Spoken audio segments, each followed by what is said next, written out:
malumpawasan ang amo nga balatian. There are three kinds of healing. The physical healing is trust in myself with the doctor nga mag-ayo ka. Second is psychological healing. Yung mga bugat sa, yung mga harta, we have to let go. Yung mga hatred, we have to forgiveness. And the most important is spiritual healing. Kung tatlo ina ka healing nga ara during sa imo medical journey, mamagaan ang imo nga treatment. So amo nang inahambal ko si Lord Kid. Nabatian sila da Piñaranda. Sa bahin naman ni Malul Bunda, ginpahayag sini nga na-diagnose siya sang Setyembre 2019. Bilang isa ka single mother nga may 3 ka kabataan, ginkwestiyon man sini sang una ang Ginoo kun nga asya gid ang napilian nga magsuprer sini nga balatian. Pahayag sini indi isa ka silot nga kamata. Ginpabaskog sang Department of Agriculture ang ilang mga tikang agod mapaayo ang produktibidad sa agrikultura pinaagi sa pagpasanyog sang mobile soil testing laboratories o kon MSL sang Bureau of Soil and Water Management sa nagkalain-lain nga bahin sang pungsod.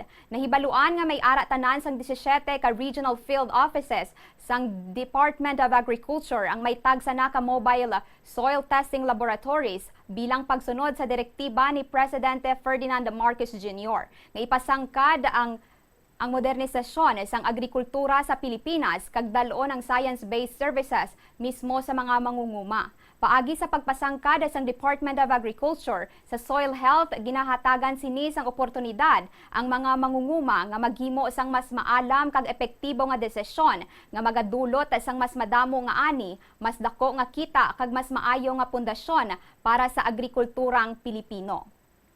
Sa iban pa nga balita sa negosyo, maganubo naman ang presyo sang produktong petrolyo sa sini nga semana. Sa gasolina, maganubo ini sang 17 centavos per liter. Sa diesel, maganubo sang 54 centavos per liter. Sa kerosene naman, maganubo sang 47 centavos per liter. Ginaanunsyo ang pinal nga price adjustment sa kada Lunes kag ginapatuman naman epektibo sa kada Martes sang aga.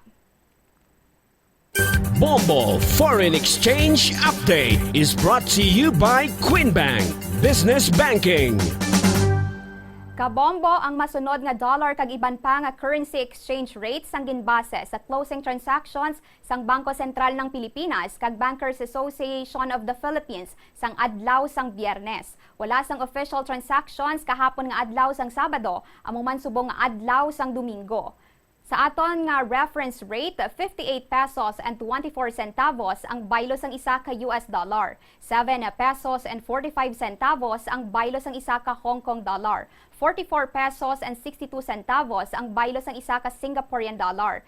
15 pesos and 45 centavos ang baylo sang isa ka Saudi Riyal. Kag 67 pesos and 4 centavos ang baylo sang isa ka euro.